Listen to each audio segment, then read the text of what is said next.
আমার ভালোবাসার মানুষের আজ বিয়ে হতে যাচ্ছে। আমারই চাচাতো বোন শায়লার সঙ্গে বিয়ে হতে যাচ্ছে। কি বিয়ে তো হয়ে গেছে, এখন শুধু রীতিনীতি মোতাবেক শায়লাকে অব্রবাইয়ের স্ত্রী হিসেবে সমাজের সাথে পরিচয় করিয়ে দেওয়া আর কি। রাতের বেলা ছোট্ট করে গায়ে হলুদের আয়োজন করা হয়েছে, আর গায়ে হলুদের স্টেজে সাজানোর জন্য যাবতীয় কেনাকাটাগুলোর দায়িত্ব এসে পড়েছে আমার উপরেই। মজার না ব্যাপারটা? একরকম মুহূর্ত কারো জীবনে এসেছে কিনা আমি জানি না, নাকি আমিই প্রথম যে হাসি মুখে বড় চাচির কাছ থেকে 1000-5 টাকা চেয়ে নিয়েছি ফুলটুল কেনার জন্য। অব্রভাই বাসায় এসে সে যে ঘরে গিয়ে ঢুকেছেন আর বের হননি। হলেই তো আমার মুখোমুখি হতে হবে তাকে। তখন তো প্রশ্ন তুলতে পারি, এই অদমের কী এমন দোষ ছিল যার জন্য অব্রভাইয়ের স্ত্রীর জায়গাটা আমি নিতে পারলাম না? কোন গুণে শায়লা আজ হাস্যমুখে করে প্রজাপতির ন্যায় উড়ু উড়ু করছেন? কী ক্ষতি হতো যদি আমার নামের শেষে অব্রভাইয়ের নামটা জুড়ে যেত?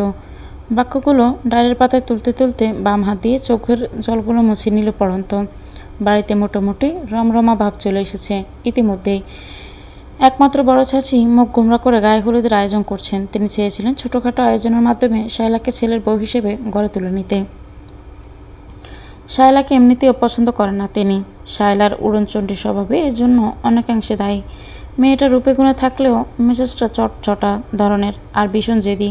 এই জেদের বশবর্তী হয়ে তো পরন্ত থেকে তার ভালোবাসাকে ছিনিয়ে নিল এক প্রকার। ঘটনা হচ্ছে, গতকাল সন্ধ্যের আগে আগে অব্রভাইয়ের রুমে আসে শায়লা। শুভ্র তখন অসলভঙ্গিতে শুয়েছিল। শায়লা এসে ক্ষণকাল সময় চোখ দিয়ে অব্রের হাত পা ছেটে নিল, গলা সামান্য খাকিয়ে দিয়ে ডাকলো, অব্র ভাইয়া। অব্র কপাল কুচকে তাকাতে সে বলল, আমার সাথে একটু যাবে? কই? প্রশ্ন করে অব্র। মেয়েটার মতিগতি তার ভালো ঠেকে না। শায়লা যে তার হাত পা পিছলে পড়েছে সেটা স্পষ্ট বুঝতেই পারছে অব্র, কিন্তু তার মনের কঠিরে কঠায় যে পড়ন্তর নাম লেখা। তার মন শরীর চিন্তা চেতনা পড়ন্তেই আনাগোনা, সেখানে অন্য কাউকে ভাবতেও পারে না অব্র। শায়লা বলল, আমার বান্ধবীরা জন্মদিন, আমি একাই যেতাম, কিন্তু ওদের বাড়িটা একে একে অনেক দূরে, তার উপর সন্দেহ হয়ে গেছে, তাই মা বললে কাউকে নিয়ে যেতে। পাপনকে ধর গিয়ে। আমি পারবো না, আমার শরীর ভালো না বলে বালিশে মুখ গুজল অব্র। আহা, একটু গেলে কি এমন হবে বলো তো? আর বেশিক্ষণ থাকবো না, যাব, উপহার দিয়ে চলে আসবো, পাক্কা প্রমিস। পাপন ছোট মানুষ, রাস্তাঘাটে একটা সমস্যায় পড়লে কি করবে? আর তুমি আমাদের সবার বড় ভাই, তুমি আমাদের দায়িত্ব নেবে না তো কে নিবে? অগত্য অব্রকে উঠতে হলো। হাত মুখ ধুয়ে ফ্রেশ হয়ে কালো রঙের শার্টটা গায়ে ছাপছিল, তখনই চপল পায়ে পড়ন্তে এসে ঘরে ঢুকলো। শুনলাম তুমি নাকি বাইরে যাচ্ছ? খানিকটা অভিমানে কণ্ঠ শোনালো পড়ন্তের কণ্ঠটা। অব্র নির্ভর হাসলো। হ্যাঁ, ওই শায়লাকে নিয়ে আর কি। শায়লা আপা যে তোমার উপর ফল করেছে সে খবর টের পেয়েছ? তাতে কি? আমি কি তোকে ছাড়া কারো কথা ভাবতে পেরেছি নাকি পারবো? ভেবে দেখো না একবার, মেয়েরা আদালুলা করে ফেলবো। পড়ন্ত ঠোঁট বাঁকালো। অব্র এগিয়ে এসে তার মাথায় চাটি মেরে বলল, ফাজি কোথাকার, এবারে সবাই আমাকে জমের মতো ভয় পায়, আর তুই কিনা আমাকে লুলা বানাতে এসেছিস। সবাই আর আমি এক হলাম বুঝি? বারবার শোনালো পড়ন্তের গলা। অব্র মুচকি হেসে পড়ন্তের কপাল থেকে চুল সরিয়ে দিয়ে বলল, না, আপনি তো আমার রানী, আর রানীর জন্য শুধু লুলা কেন, জানটাও দিয়ে দিতে পারবো। এবার আমি যাই মহারানী। পড়ন্ত হাসতে চায় না, তবু হাসি তার ঠোঁটে দখল করে। যান, দ্রুত আসবেন, আমি অপেক্ষা করব। পড়ন্ত সে অপেক্ষা আর যেন ফুরোয় না। রাত পার হয়ে গভীর হয়, অথচ শায়লা অব্র কারোই কোনো খোঁজ মেলে না। দুজনের ফোনই বন্ধ। যতটা চিন্তিত বাড়ির সকলে, তার চাইতে বেশি চিন্তিত পড়ন্ত নিজে। সেই সঙ্গে অদ্ভুত এক ছটফটানি। অব্রের জন্য যতটা না দুশ্চিন্তা শায়লার সঙ্গে থাকে, তার চাইতে বেশি উৎকণ্ঠা। মনে পড়ে যায় অনেক দিন আগের একটি কথা। পড়ন্তের কপাল সই ছুঁয়ে উড়ো চুমু চড়িয়েছিল অব্র। পড়ন্ত হাসতে হাসতে বাইরে বের হচ্ছিল, তখনই শায়লার সামনে পড়ে গেল। শায়লা জানালা দিয়ে দেখেছিল ব্যাপারটা। সেদিনই শায়লা জানতে পেরেছিল অব্র আর পড়ন্তর মন দেওয়া নেওয়া অনেক আগে হয়ে গিয়েছে। শায়লা দৃঢ় কণ্ঠে বলছিল, দেখ পড়ু, আমরা সবাই চাচাতো ভাই বোন, সবাই কাজিন, তাই কারোর সাথে কারোর সম্পর্ক খারাপ হোক এটা আমি চাই না। তুই তো জানিস আমার মা বড় চাচার সাথে ঠিক করে রেখেছেন অব্র ভাইয়ের সঙ্গে আমার বিয়ের কথা। আমিও তাকে অনেক পছন্দ করি। মাঝ দিয়ে তুই এসে ঝামেলা পাকাস না। আমি কিন্তু কোনো না কোনোভাবে অব্র ভাইকে জিতে নেবই নেব। অব্র তার বাবা মায়ের একমাত্র ছেলে। তমিজউদ্দিনের পর মেজো ভাই খোকন উদ্দিনের বড় মেয়ে শায়লা, ছোট মেয়ে নিতু, এরপর ছোট ভাই মিথুন উদ্দিনের বড় মেয়ে পড়ন্ত, আর ছোট ছেলে পাপন। সবাই এতকাল যাবৎ একসঙ্গে প্রত্যেক বিটাতেই থেকেছেন। বলতে গেলে তারা একান্নবর্তী পরিবার। সেই সাথে আছে দাদি মেহেরজান। ছোটবেলা থেকে সকলে একত্রে বড় হয়েছে। অব্র আর পরন্তের বয়সের পার্থক্যটা সত্যি চোখে পড়ার মতো। তবুও কথায় আছে না, ভালোবাসা কোনো কিছু বিবেচনা করা হয় না।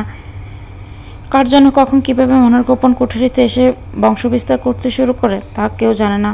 পরের দিন সকালে অব্র আর শায়লা বিধ্বস্ত অবস্থায় বাসায় ফিরে আসলো। শায়লা তো মায়ের বুকে ঝাঁপিয়ে পড়ে কান্না শুরু করে দিল আসার পর থেকেই। তবে সেটাতে সুখের কান্না, দুঃখের নয়। আর অব্র লজ্জার ঘরের খিলাটে। ঘটনা জানা যায় শায়লার মুখে।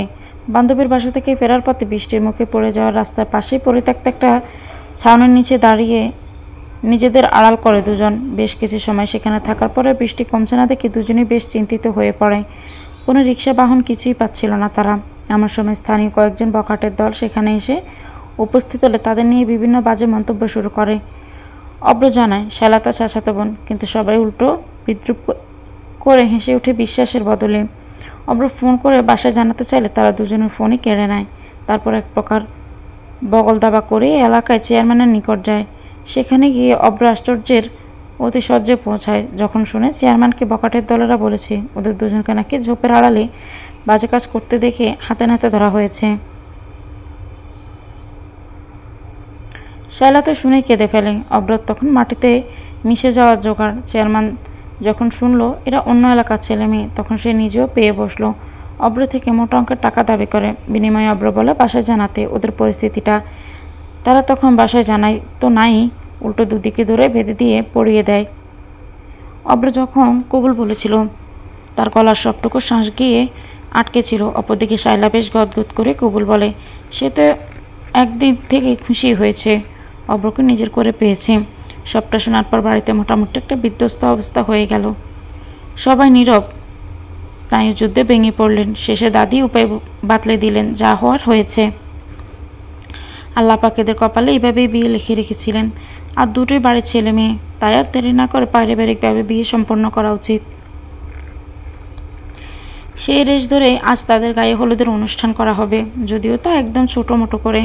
পরন্তের মা নাসরিন ঘরে এসে ঢুকলেন। পরন্ত হুড়মুড় করে ডায়েরি ভাঁজ করলো। নাসরিন সেদিকে লক্ষ্য করলেন না, বরং চেঁচালেন, কিরে তুই বসে আছিস কেন? ওদিকে কত কাজ, আয় হাত লাগা আমার সঙ্গে। পরন্তু শক্ত কণ্ঠে বলল, আমি পারবো না মা, আমাকে ফুল আনতে হবে। ও, ফুলের দায়িত্ব তোকে দিয়েছে নাকি? আচ্ছা যা তাহলে, দেরি করিস না, এমনিতেই কত কাজ, সময় কই। শোন, বেছে বেছে আনবি সুন্দর দেখে, মরা শুকনো চ্যাপটা লেগে আছে এমন ফুল আনবি না, বুঝেছিস? পরন্ত চোখের জল সামলে উঠে দাঁড়ালো। পার্স ব্যাগটা হাতে নিয়ে বেরোতে বেরোতে শুনলো নাসরিন বলছেন, শত হোক এই বাড়ির প্রথম বিয়ে বলে কথা। পরন্ত বাইরে এসে আগে চোখের জল মুছল। অবাধ্য অস্ত্রগুলো কিছুতেই বাদ মানছে না। শায়লা গুনগুন করে গান গাইছে। 10টা বাজতে গড়িতে শিখা আঁচলে হাত মুছতে মুছতে ঘরে ঢুকতেই শায়লা উঠে দাঁড়ালো। মা, আমি যাব না। কই, শপিংয়ে? না না, বউয়ের জিনিসপত্র ছেলের বাড়ি থেকে কিনবে। তুই যাবি কেন আবার? আরে আজব, আমরাই তো, তবু এখন আর ওরা তো তোর চাচা চাচি সম্পর্ক নেই, এখন থেকে তারা তো শ্বশুর শাশুড়ি, আমার বেয়াই বেহেন, বুঝেছিস?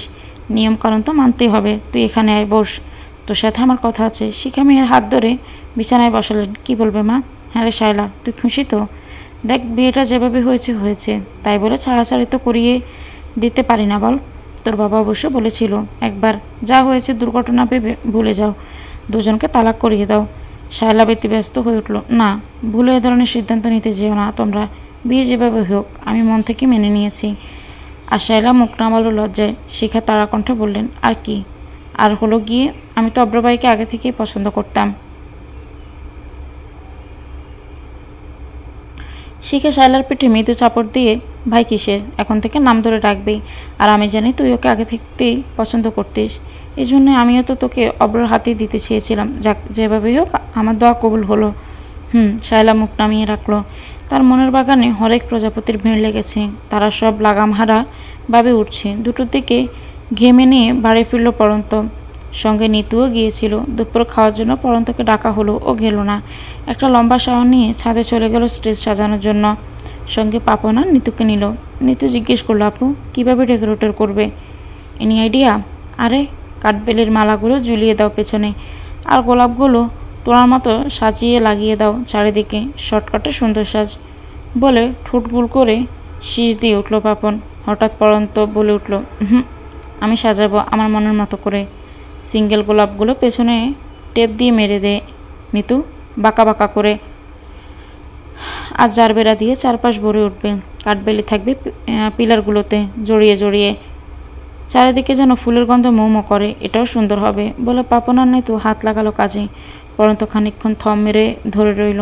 তার হাত জোড়া যেন অসাড় হয়ে আসছে, কোনো শক্তিই নেই। বুকের ভেতরে এলোমেলো ঝড়। কষ্টের পরিমাপটা কি দিয়ে করবে? তারা যেহেতু এক বাড়িতেই থাকে, তাই পরন্ত একদিন বলেছিল অব্রকে ওদের বিয়ের সময় হলুদের স্টেজও নিজে সাজাবে। শত হোক নিজের বিয়ে বলে কথা, আর বিয়ে মানুষের কয়টা হয়? অব্রকে নিজের করে ফেলে আর কোনো কিছুতেই লাগতো না পরন্তের এমনিতেও। এখন সেসব দুঃস্বপ্ন, যার ঘোর কেটে বাস্তবে পদার্পণ করেছে সে। তবুও এতদিনের ভালোবাসা, এতগুলো স্মৃতি, সব এক নিমিষেই ভুলে যাওয়া যায় কি? লম্বা করে শ্বাস টানলো পরন্ত। তার ধীরে স্থির ভাব কাজ করতে লাগলো। আটটারও আরও কিছু বেশি বাজে গণিতে শায়লাকে পার্লার থেকে একটি মেয়ে এসে সাজিয়ে দিয়ে গেছে।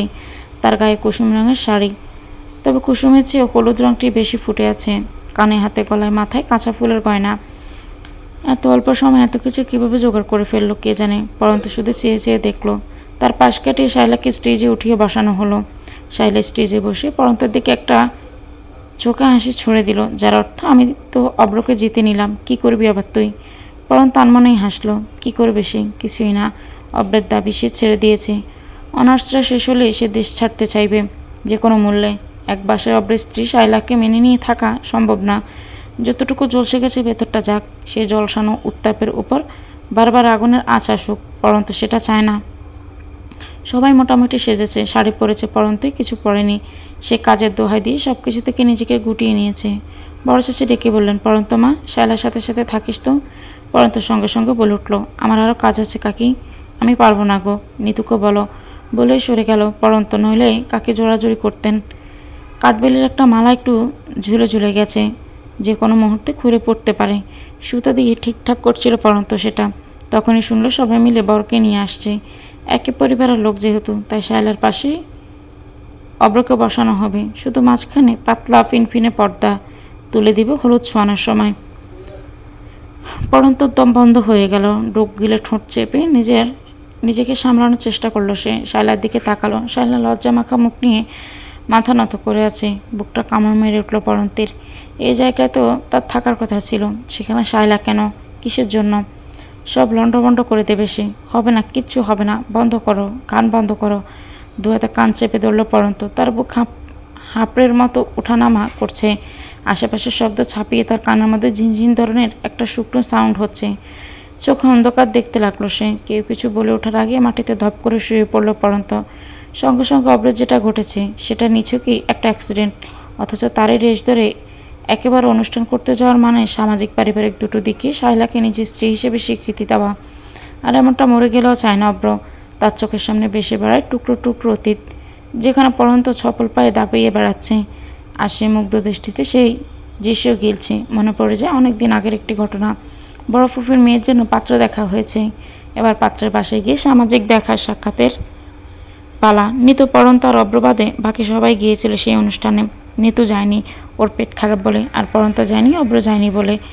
এটা ওটা নানান ছুতো দিয়ে থেকে গিয়েছিল। তখন তাদের সম্পর্কটার কথা শায়লাও জানতো না। এই জন্য মাঝখানে সেও বাগড়া সৃষ্টি করেনি। যাই হোক, অব্রর হাতে তখন মোক্ষম সুযোগ। পরিবারের সবার ভয়ে পরন্তকে পারতপক্ষে বোনের চোখে দেখা লাগলেও সেদিনটা পরন্তকে আগাগোড়া প্রেমিকার চোখে দেখেছে, প্রিয়তমার রূপে দেখেছে। পরন্ত বিকেলে দুজনকে হাত ধরাধরি করে ছাদে উঠে জমিয়ে তোলে গল্পের আসর। বিনা বাধায় সেদিন পুরো বিকালটাই তারা গল্প করে কাটিয়ে দিয়েছিল। গল্পে এক ফাঁকে অব্র মজার ছলে বলেছিল, আচ্ছা ধর, আমি তোকে বিয়ে না করে অন্য কাউকে করে ফেলি, যদি একদম এখান থেকে ধাক্কা মেরে ফেলে দেব, একবারও ভাববো না। রাগি রাগে চেহারায় বলেছিল পরন্ত। অব্রের হাসি পেয়ে গেল, সেই সঙ্গে চোখে জমল জল।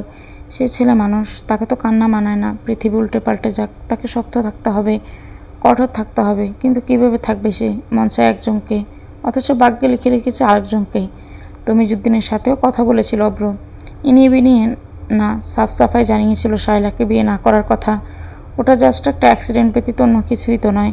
কিন্তু উত্তরে তমিজুদ্দিন বলেছেন, এটা তোমার আগে খেয়াল হয়নি যে একটা মেয়েকে নিয়ে বাইরে যাচ্ছ, তাও এমন এক জায়গায় যেখানে গ্রাম অঞ্চলের মতন? সেখানে তো যে কোনো বিপদ হতে পারে। তুমি মানা করে দিতে শায়লাকে, সে অন্য কাউকে নিয়ে যেত, নইলে যেত না। নিজে আগ বাড়িয়ে দায়িত্ব নিতে গিয়েছ, যখন তখন পুরো জীবনের দায়িত্বই নাও। আর শোনো, বিয়েটা যেভাবেই হোক ভাগ্যকে মেনে নিতে শিখো, এতে তোমারই ভালো। জীবনে সুখী হতে পারবে। এমন যদি তুমি শায়লাকে অস্বীকার করতে চাও, মেয়েটা অনেক বড় ধাক্কা খাবে। সে অলরেডি তোমাকে স্বামী হিসেবে মেনেও নিয়েছে। উপরন্তু শায়লার মার আমার দীর্ঘদিনের ইচ্ছে ছিল তোমাদের বিয়ে দেওয়া নিয়ে। সেটা যখন হচ্ছে তখন আমি কিছুতেই ভাঙতে দেব না, মনে রেখো। এবার ঘরে যাও। সন্ধ্যায় তোমার গায়ে হলুদ। কি আমার বিয়ে তার আবার গায়ে হলুদ? উটকো যন্ত্রণা। মনে মনে বিড়বিড় করলেও মুখে কিছুই বলতে পারল না অব্র। তমিজুদ্দিনকে শুধু অব্রই না, এই বাড়ির সবাই জমের মতন ভয় পায়। উনি সকলের হর্তাকর্তা কিনা। সন্ধ্যের সময় তাকে লুঙ্গি আর উদম শরীরের উপর একটি গামছা জড়িয়ে মা চাচিরা মিলে যখন ছাদে নিয়ে উঠল, তখন অব্র হা হয়ে শুধু দেখছিল স্টেজের কারুকাজটা। খুব চেনা চেনা লাগছিল তার কাছে। কোথায় দেখেছে? হ্যাঁ, পরন্ত দেখিয়েছিল স্বপ্নে। সে বলেছিল আর চোখের পাতায় অব্র সাজিয়েছিল ঠিক এভাবেই তো পরন্ত তার গায়ে হলুদের স্টেজের সাজ নির্ধারণ করে রেখেছিল। পরন্ত এই মেয়েটাকে তাকে কাঁদিয়েই মারবে? কেন পোড়ামনে বারবার আঘাত করছে? নাকি সে পরন্তকে কাঁদিয়ে মারছে? সারাদিন একটিবারও দেখা হয়নি। সে নিজেই রুম থেকে বের হয়নি দেখা হয়ে যাবার ভয়ে।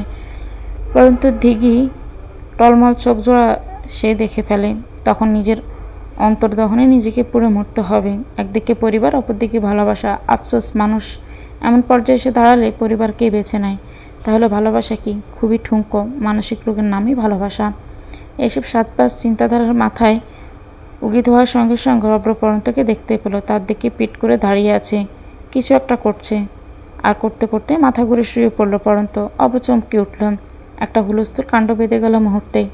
অব্র দৌড়ে এগোলো পরন্তকে একটা বাদ ছোঁয়ার আশায়। নাসরিন হাই হাই করে বিলাপ জুড়ে দিলেন। দাতেবু ততষ্ট একই দিনে দুটো অশুভ কাজ কেন ঘটে গেল? তবে কি কারো নজর পড়লে সুন্দর বাড়িটির উপর? অব্র সবাইকে সরিয়ে দিয়ে ব্যতিব্যস্ত গলায় বলল, দেখি, আমি ঘরে নিয়ে যাচ্ছি ওকে। পরন্তকে তুলতে যাবে, তখনই পেছন থেকে একটি কর্কশ কণ্ঠ শোনা গেল, তুমি স্টেজে বসো, গিয়ে যাও। অব্র পেছনে তাকিয়ে দেখলো তমিজুদ্দিন দাঁড়িয়ে, গরম চাউনি। অব্র গুটিয়ে গেল। পরন্তের বাবা মিথুনউদ্দিন মেয়েকে পাজাকুলো করে নিয়ে ঘরের দিকে ছুটল।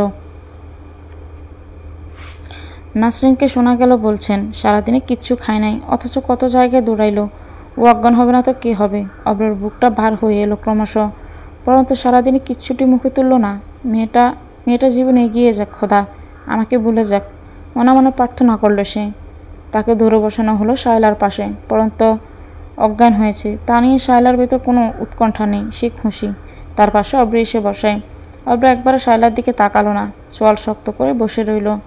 নাক মোছার বাহানায় টিস্যু দিয়ে বারবার চোখ মুছতে লাগলো। আর তাকে বারবার নুয়ে যেতে দেখেছে পড়াপড়শিরা। হাসাহাসি করলো এই বলে যে ছেলেরও লজ্জা পাচ্ছে। 12টার ঘরে ঘড়ির কাঁটা এসে থামাতেই পরন্ত জেগে উঠল। তার শিয়রের কাছে নাসরিন ছাড়া আর কেউ নেই। পরন্তকে চোখ মিলতে দেখে নাসরিন ব্যস্ত হয়ে উঠলেন, মা। পরন্ত, মা, তুই ঠিক আছিস? আছি আম্মু। ক্ষীণকণ্ঠে জবাব দিয়ে উঠে বসার চেষ্টা করলো পরন্ত। তাকে বসতে সাহায্য করলই নাসরিন। তারপর শুরু করলেন বকা। একেবারে ধুয়ে দিলেন পরন্তকে। এটাও বললেন, যদি ফের খাবারের অনিয়ম করে তবে চেলাকাঠ দিয়ে পিটিয়ে পিঠের ছাল কাঁকড়া করে ফেলবেন। পরন্ত একটি শব্দ উচ্চারণ করলো না। নাসরিন থামলো, শুধু প্রশ্ন করলো, আম্মু, অনুষ্ঠান কি শেষ? কিছুক্ষণ আগে শেষ হয়েছে। এখন ওদিকটা পৌঁছানো হচ্ছে। বিরিয়ানি খাচ্ছে সবাই, তোর জন্য নিয়ে আসি, খাবি? পরন্ত ফাঁকা ঢোক গেল। তার অজ্ঞান হওয়া দেখেও কি করে পারলো অব্র গায়ে হলুদ মাখতে? এতটা পাল্টে গেল একদিনেই। পাষাণ। অবশ্য শায়লার মতো আগুন সুন্দরী পেলে তো শ্যামলাকে কালোই মনে হবে সবার কাছে। এ আর নতুন কি? কিরে, আনবো বিরিয়ানি? না আম্মু, ওইসব তৈলাক্ত খাবার ভালো লাগছে না, তুমি আমাকে সাদা ভাত দাও, সাথে একটু ভর্তা করে দিতে পারবে? এ রাতে ভর্তা ভাত খাবি? ও যে শুটকির একটা ভর্তা করো না তুমি, 5 মিনিটেই হয়ে যায় যে, ওটা বানিয়ে দাও। কটা খেয়ে ঘুমাই, শরীর ভালো লাগছে না বলে মিথ্যে হামি তুলল পরন্ত। নাসরিন হেসে ভর্তা বানাতে গেলেন। মায়ের হাতে বেশ আয়েশ করে ভাত খেলো পরন্ত। তারপর শুয়ে পড়ল। ওর শরীর খারাপ দেখে নাসরিন আজ মেয়ের সঙ্গে ঘুমালেন। পুরো বাড়ি নিস্তব্ধ, নিজুম হয়ে উঠলেও ঘুম এলো না পরন্তের চোখ জোড়ায়। সে কাঁদছে নিঃশব্দে, একাকী, খুব সঙ্গোপনে। পাছে কেউ টের পেয়ে যায়, তাই হা করে কাঁদছে। একটু শব্দ হলেই যে মা বুঝে যাবে, এ কষ্ট তার একার। এখানে কারো ভাগ নেই, কাউকে বুঝতে দিলেও চলবে না। ভালোবাসাটা যেমন তার একা ছিল, এবার কষ্টটাকে একা মনে পুষতে হবে। পরের দিন বেশ আড়সর করে না হলে মোটামুটি আয়োজন শাইলাকে অব্র স্ত্রী হিসেবে সামাজিক স্বীকৃতি দেওয়া হলো। অসুস্থতার বাহানা দিয়ে পুরোটা সময় ঘরের খিলেটে শুয়ে রইল পড়ন্ত। যখন উচ্চ আওয়াজে গান বাজানো হলো, সে কানে হেডফোন গুঁজে নিজের পছন্দের গান শুনতে লাগলো। একবার শুধু শুনলো সবাই সমস্বরে বলছে আলহামদুলিল্লাহ। পরন্ত তখন আর থামাতে পারল না নিজেকে, বিছানায় ঝাপটিয়ে পড়ে হাপুস নয়নে কেঁদে গেল। অতিরিক্ত কান্নার ফলে সন্ধ্যের পরে গা কাঁপিয়ে ধুম জ্বর এলো পরন্তর। নাসরিন মেয়েকে নিয়ে চিন্তায় পড়ে গেলেন। অনুষ্ঠানের ফাঁকে ফাঁকে এসেও বারবার মেয়েকে দেখে যেতে লাগলেন। এদিকে ঝামেলা শেষ হলেই একবার ডাক্তারের কাছে নিয়ে যাবেন বলেও মনস্থির করলেন। 8টার পর দরজা টোকা পড়লেন। নাসরিন গিয়ে খুলে দিলেন। শায়লা এসেছে। পরন্ত কই চাচি? আমার বিয়ে তো ওকে একবারের জন্য দেখলাম না। ওর শরীরটা অনেক খারাপ রে মা, ঘুমোচ্ছে। যা ভেতরে। শায়লা ভেতরের রুমে এসে দেখলো পরন্ত কাঁথা গায়ে জড়িয়ে ঘুমোচ্ছে। ওর কপালে হাত রেখে কিছুটা চমকে উঠল শায়লা। প্রচুর জ্বর। এই প্রথম পরন্তর জন্য শায়লার মন খারাপ হলো। আশাভঙ্গ হওয়া মেয়েটা ভেঙে গুড়িয়ে গেছে। একদিনের চেহারার দিকে তাকানো যাচ্ছে না। ফোলা চোখ মুখ তার কান্নার সাক্ষী। আচ্ছা, কাউকে কাঁদিয়ে কেউ কি সুখী হতে পারে? শায়লা ভেতরে ভেতরে ভয় পেয়ে গেল। সে নিজেই নিজেকে বোঝানোর চেষ্টা করলো, আরে আমি তো কিছু করি নাই, ওর ভাগ্যে অব্র নাই, তাতে আমার কি দোষ? নাসরিনের সঙ্গে টুকটাক কথা বলে শায়লা বিদায় নিতেই ফুস করে নিঃশ্বাস ফেলে চোখ খুলল পড়ন্ত। শায়লার কণ্ঠ শুনেই সে ঘুমের ভান ধরেছে। বউ সাজে শায়লাকে দেখার বিন্দুমাত্র ইচ্ছে তার নেই। আচ্ছা, আজ তো তাদের বাসর রাত, যতই হোক অব্র নিশ্চয়ই শায়লাকে নিজের কাছে টেনে নিবে। অব্র কালে কত শত চুমু খেয়েছে পড়ন্ত, আর আজ সেখানে শায়লা আদর করে দিবে। অব্রের বুকে প্রায়ই মাথা রেখে হৃদয় যন্ত্রণার দুঃখ বুকানে শুনতে পড়ন্ত। অথচ আজ থেকে তা শায়লা দখল করে চলে গেল। অব্র ঠিক যেভাবে তাকে আদর করত, আর শায়লাকে তার চেয়ে বেশি আদরে মুগ্ধ করে তুলবে। হাঁপড়ের মতো বুকটা ওঠানামা করতে লাগলো পড়ন্তের। এই কষ্ট, এই জ্বালা কাউকে বোঝানো যাবে না। পুরো পৃথিবীতে এমন কেউ নেই যে পড়ন্তের কষ্টটা বোঝার, তাকে সান্ত্বনা স্বরূপ দুটো বাক্য বলার কেউ কি নেই যার কাছে মন খুলে কাঁদা যাবে। পড়ন্তের চোখ দিয়ে জল পড়তে শুরু করলো আবার। অস্থির লাগলো প্রচুর। অন্তরে তোলপাড়, মন বাড়িতে কড়াঘাত চলছে। ভেতর থেকে কেউ চিৎকার করে কাঁদছে, না চাইতেও মন অভিশাপ দিচ্ছে, তুমি সুখে থাকতে পারবে না অব্র, একদমই পারবে না। আবার অপর মন বলছে, ছিছি এসব বলিস না, যে তো ছিলই না, তাকে নিয়ে এসব ভাবনা বন্ধ কর। অল্প সময়ের আবেগে গা ভাসিয়ে আসতে শাস্তি পাচ্ছিস। তুই তোর মতো ভালো থাক, তাকে তার মতো ছেড়ে দে। প্রকৃতির প্রতিশোধ বলে একটা কথা আছে। নাসরিন ঘরে ঢুকে চমকে গেলেন। পরন্ত পাগলের মতো কাঁদছে। তিনি এক প্রকার ছুটে গিয়ে মেয়েকে জড়িয়ে ধরলেন। পরন্ত, কি হয়েছে মা? কি হয়েছে তোর? বল আমাকে। কষ্ট হচ্ছে? খুব কষ্ট হচ্ছে। আমার দমটা বন্ধ হয়ে আসছে মা। আমার কথা সম্পূর্ণ করার আগেই মায়ের বুকে নেতিয়ে পড়ল পড়ন্ত। নাসরিন চমকের উপর চমক খেলেন। তামিজুদ্দিন নিজে এসে অব্রকে তার রুমে ঢুকিয়ে দিয়ে বাহির থেকে দরজা ছিটকিনি আটকে দিলেন। অব্র রাগে ফেটে পড়ল, তবে সেটা মনে মনে। শায়লা বিছানার মাঝখানে লম্বা গমটা টেনে চুপচাপ বসে আছে। দেখে অব্র মাথায় রক্ত চড়ে গেল। এক হাত দিয়ে পাগড়িটা খুলে ছুঁড়ে মারল অব্র। তারপর উদ্ভ্রান্তের ন্যায় শায়লার গমটা সরিয়ে তার দুই গাল চেপে ধরল। হিসিয়ে বলল, আমার স্ত্রী সাজান নাটক করবি না, খবরদার। যদি করিস আমার চেয়ে খারাপ কেউ হবে না। আমি খুন করে জেলে যাব দরকার পড়লে, তাও আমার স্ত্রীর জায়গা তোকে দেব না। শায়লা বলার চেষ্টা করলো, আমার লাগছে তো। তাই লাগছে? তাহলে আরও লাগুক, বলে গালের চাপ আরও শক্ত করে ধরল অব্র। তারপর হঠাৎই বিমর্ষ সুরে বলল, তুই তো জানতিস পরন্তকে আমি কতটা ভালোবাসি, তবু আমাদের আলাদা করে দিলি নিজের স্বার্থে। শায়লা ঠেলে অব্রকে সরিয়ে দিল। আমি তো তোমাকে ভালোবাসি, তোর ভালোবাসাটাই সব। আমার আর পরন্তের ভালোবাসাটা কিচ্ছু না, অশুভ অতীত, আর অতীত ভুলে যেতে হয়। আমি তোমার স্ত্রী, আমি তোমার সব কষ্ট মুছে দেব, বলে অব্র গলা জড়িয়ে ধরবার চেষ্টা করলে শায়লা অব্র তীব্র ধাক্কায় শায়লাকে বিছানায় ফেলে দিয়ে উঠে দাঁড়ালো। একটা চড় মারলে কান টান সব ঘুরে যাবে বেয়াদব, দূরে থাকবি আমার থেকে একদম, নইলে।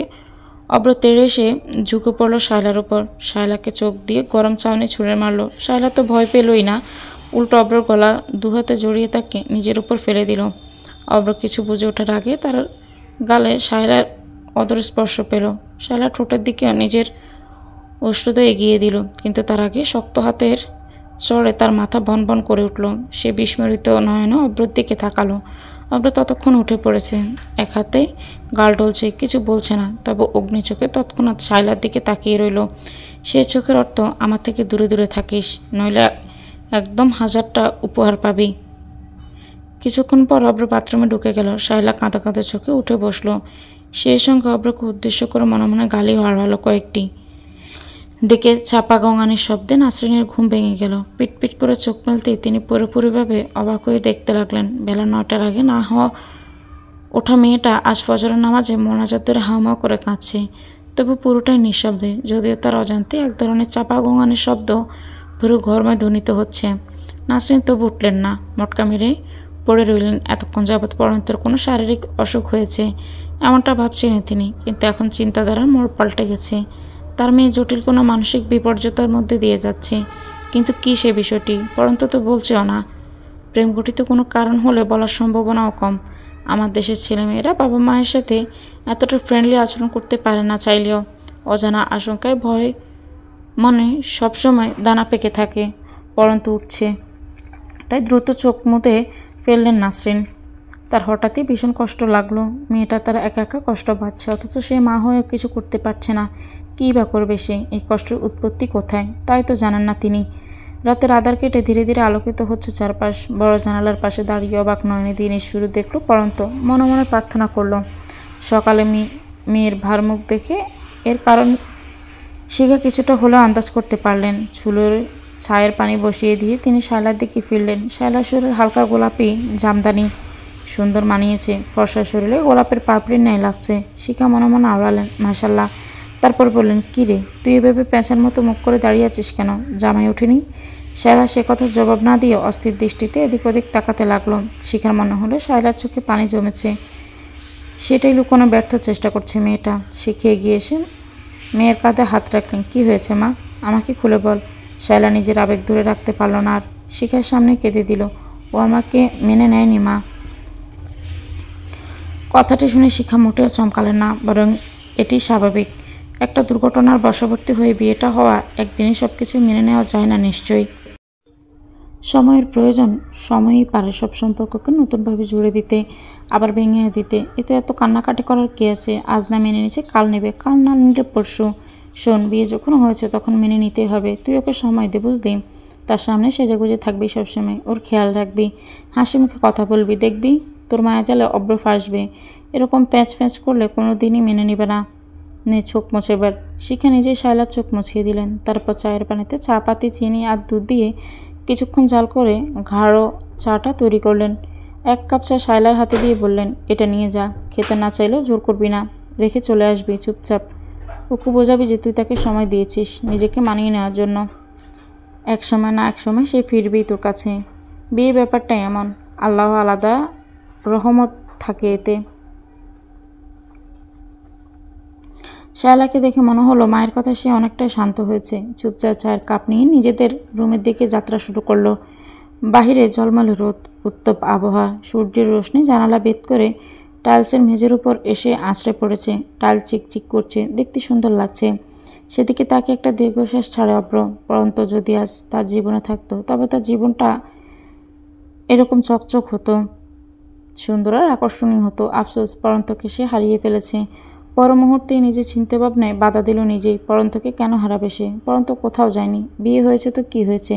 শায়লাকে ডিভোর্স দিবে দরকার পড়লে। একটা ঘোরের মধ্যে চলে গিয়েছিল তখন অতিরিক্ত উত্তেজনায়, নইলে এই বাড়ি ছেড়ে কোথাও পালিয়ে যেত।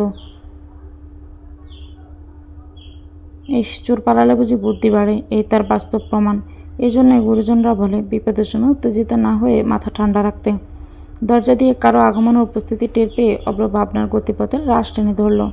আর চোখে দেখলো শায়লা এসেছে, তার হাতে চায়ের কাপ। প্রতিদিন সকালে ঘুম থেকে উঠে চা খাওয়াটা অব্রের অনেক দিনের অভ্যাস, কিন্তু এতদিন এই চাটা পরন্ত এনে দিত। একদিনের ব্যবধানে সেটা শায়লার দখলে চলে গিয়েছে। বুক পুড়ে আবার একটা দীর্ঘশ্বাস বাতাসে মিশিয়ে দিয়ে ঝটফট উঠে পড়ল অব্র। একটি টি শার্ট গায়ে চাপাতে চাপাতে বাথরুমের দিকে এগোতেই শুনল শায়লা বলছে, তোমার চা। অব্র না চাইতেও থামল। শায়লার এসব বউ বউ আদিক্ষেত একদম সহ্য হচ্ছে না তার। একটা উপহার পেয়ে বোধহয় তোর মজা গেছে, তাই আরও উপহার চাইছিস? বারে, আমি কি করলাম? এই বহুয়া নাটকটা করতে মানা করেছিলাম না? শায়লার মেজাজ ছুটে গেল। এভাবে অপদস্থ হয়ে থাকা যায় না। বিয়েটা হয়েছে না যেন মাথা কিনে নিয়েছে অব্র। যেটা বলবে সেটাই শুনতে হবে, সিরিয়ালের নায়িকার মতো। এখন তার থেকে দূরত্ব বজায় রেখে চলতে হবে। কত নাটক! মাথাটা জোর করে ঠান্ডা করলো শায়লা। মা বারবার করে বলে দিয়েছে মেজাজ না দেখিয়ে বুদ্ধি দেখিয়ে কাবু করতে। আচ্ছা, আমি চাটা রেখে চলে যাচ্ছি। আর শোনো, আমি মোটেও বউ হওয়ার নাটক করছি না। তুমি মানো বা না মানো, আমি তোমার বউই। আমি যদি আমার অধিকার চাই, তুমি কি না দিয়ে থাকতে পারবে? আমার তো এখানে দোষ ছিল না, শুধু একটা সম্পর্ক আমি ভাঙতে চাইনি, তাই বিয়েটাকে মন থেকে মেনে নিয়েছি। অথচ আমার আর পরন্ত সম্পর্কটা ঠিকই ভেঙে দিয়েছিস। আমি ভাঙিনি, উপরে যিনি আছেন উনি করেছেন। ওনার হুকুম ব্যতীত একটা গাছের পাতাও নড়ে না। আর তো বিয়ে, উনিই তোমার কপালে আমাকে লিখে রেখেছিলেন। আর একটা কথা জানো তো, আমরা সবসময় ভুল মানুষকেই ভালোবাসি। যাকে পাবো না তাকে পাওয়ার জন্য মন বেহায়ে ওঠে। মাথা ঠান্ডা হলে একটু ভেবে দেখো, আসলে তোমার এসব আচরণ পাওয়ার যোগ্য আমি কিনা। আমি কিন্তু কিছুই করিনি, ভাগ্যের উপর আমার বিন্দুমাত্র হাত নেই। তবুও যা হয়েছে তা মেনে নিয়ে তোমার মন ভালো করার চেষ্টা করছি। অথচ তুমি, থাক, চাটা খেয়ে নিও, ঠান্ডা হওয়ার আগে তোমাকে আমার মতো ছেড়ে দিলাম বলে এক মুহূর্ত অপেক্ষা করলো না শায়লা, বেরিয়ে গেল ঘর ত্যাগ করে। অব্র হতবম্বর ন্যায় দাঁড়িয়ে রইল। শায়লার কথাগুলো কানে বাজছে তার। আসলেই তো, শায়লার কি আদৌ কোনো দোষ আছে? সেও যেভাবে চাপে পড়ে বিয়েটা করেছে, শায়লাও চাপে পড়েছিল। আর একবার বিয়ে হয়ে গেলে সেখান থেকে সহজে বেরিয়ে আসা যায় না, এমনটাই মেয়েদের সাইকোলজি। সম্পর্ক ভাঙতে প্রচুর ভয় আর জড়তা কাজ করে তাদের মনে। এই জন্যই কত মেয়েরা ভালোবাসা নেই তবুও দায়বদ্ধতা মেনে নিয়ে যুগের পর যুগ হাসি মুখে সংসার করে যাচ্ছে। অব্র ছোট একটি নিঃশ্বাস ফেলল, সঙ্গে সঙ্গে তার মন জানান দিল, শায়লার মিষ্টি মিষ্টি কথাই ভুলে যাস না সব কিছু। শায়লার দোষ না, অথচ সে কিন্তু একবারও কাউকে বলেনি এই বিয়েটা ভাঙার কথা। যদি সে জানতো তোর পোড়া মন একজন অনুপস্থিতিতে পড়ছে, তার সাথে খারাপ ব্যবহার না করে ভালো ব্যবহারও করা দরকার নেই। নির্বিকার থাক, সময় সুযোগ আর পরিস্থিতি বুঝে বাসায় বল যে শায়লার সাথে তো যাচ্ছে না, তুই এই সম্পর্ক থেকে মুক্তি চাস। তারপর পরন্ত তোর, শুধুই তোর। আজকে যে করেই হোক পরন্তর সঙ্গে কথা বলতে হবে। অব্র বিহনে পড়তে নিশ্চয়ই ভেঙে পড়েছে। কথাগুলো ভাবতে অব্র নিজের ভেতরে এক ধরনের ছটফটানি অনুভব করলো। দ্রুত ফ্রেশ হয়ে বেরিয়ে পড়লো ঘর ছেড়ে। উদ্দেশ্য পরন্তকে খোঁজা। নাস্তার টেবিলে পারিবারিক মিটিং বসেছে। দাদিবু 3 ছেলেকে উদ্দেশ্য করে বললেন, আজকে যদি তোদের বাপ বেঁচে থাকতো সে যে কি খুশি হইতো। আহারে, মানুষটা অকালেই চলে গেল আমাদের ছেড়ে। মৃত স্বামী স্মৃতিচারণ করতে গিয়ে ওনার গলার স্বর ভারী হয়ে আসে। তমিজউদ্দিন বললেন, আম্মা আপনি কাঁদবেন না। আব্বা নাই কি বলছে? উনি আমাদের সাথেই আছে, আর সবাই দেখি উনি নিশ্চয়ই অব্র আর শায়লার বিবাহ বন্ধনে খুশিই হয়েছেন। খোকনউদ্দিন বললেন, আম্মা একটা কাজ করলে কেমন হয়? ওরা নতুন দম্পতি, অথচ আব্বার দোয়াই পাবে না, এটা কেমন কথা? তাই চলেন আজকে সবাই মিলে গ্রামের উদ্দেশ্যে রওনা দিই। 2 দিন থেকেই চলে আসলাম। আব্বার দোয়া নেওয়া হলো, গ্রামের সবাইকে মিষ্টিও খাওয়ানো হলো। তমিজউদ্দিন খোকনের পিঠ চাপড়ালেন, এটা তো খুবই ভালো কথা। এখন বাজতেছে 9টা, 12টার মধ্যে রওনা দিলে বিকেলের মধ্যে পৌঁছানো সম্ভব। আমি 2টা মাইক্রো ভাড়া করে ফেলে দ্রুত তাইলে, বলে ব্যস্ত ভঙ্গিতে মিথুনউদ্দিন উঠে গেলেন। দাদিবু 3 বউকে ডেকে যথারীতি গোছগাছ শুরু করতে বললেন। দুপুরের খাবার বাহির থেকে কিনে নেওয়া হবে, তাই রান্নার ঝামেলা নেই। ঘরবাড়ি তালা দিয়ে সবাই যাবে। খবরটা শুনে পাপন 2টা লাফ মারল। কতদিন উল্লাসী চেহারাটা দেখে না, এবার গেলে নিশ্চয়ই দেখা হবে। পাপন দ্রুত নিজের জামা কাপড় গোছাতে শুরু করলো। পরন্ত পাপনের রুমে এসে গোছগাছ দেখে একটু অবাক হলো। জিজ্ঞেস করলো, কী রে, কই যাবি? গ্রামে। ও মা, হঠাৎ? অব্রভাইয়া শায়লা আপুর বিবাহ উপলক্ষে সবাই যাবে, দাদার দোয়া নিবে আর গ্রামবাসীকে মিষ্টি বিতরণ করবে। মুহূর্তে বুকটা বার হয়ে এলো পরন্তর। নাসরিন ঠিক সেই মুহূর্তে ঘরে এসে ঢুকে পরন্তকে উদ্দেশ্য করে বললেন, তো কোন জামাগুলো নিবি? দেখে দে, সময় কম। আর পাপন, তুই গোসল করে যা। পরন্ত নির্বিকার কণ্ঠে জবাব দিল, আমি যাব না মা। যাবি না মানে? যাব না মানে যাব না, সবাই যাবে আর তুই একা বাসায় থাকবি? দরকার পড়লে থাকবো, তবুও যাব না, আমার ভালো লাগছে না। নাসরিন রেগে গেলেন, কেন ভালো লাগছে না? সে কারণটা তো অজানা নয়। কোনো না কোনো ছেলের সাথে ছেঁকাটাকে খেয়ে মুহূর্তে দেবদাসী বনে গেছেন। একটু গ্রামে গেলে হাওয়া বদল হতো, ভালো লাগতো, মনটাও হালকা হতো। তা না, উনি নাকি যাবেন না। তুই যাবি, তোর বাপও যাবে। যা গোসলে ঢুক, আমার কথার উপর কথা বলবি না, খবরদার। অন্যের উপর নিজের সিদ্ধান্ত চাপিয়ে দিতে পারো না তোমরা। মানে এই যে আমি যাব না বললাম, তাও তোমরা সিদ্ধান্ত আমার উপর চাপিয়ে দিচ্ছ। আবার অব্রভাইয়ের বিয়েটাও তার সিদ্ধান্তের বাইরে গিয়ে দিয়েছ। কি একবারও জানতে চেয়েছ অব্রভাইয়ের বিয়েতে রাজি কিনা? 1 মিনিট, এখানে অব্র আসছে কোথা থেকে? কিছু না, বলে উঠে দাঁড়ালো পরন্ত। নিজের রুমের দিকে হাঁটা দিল।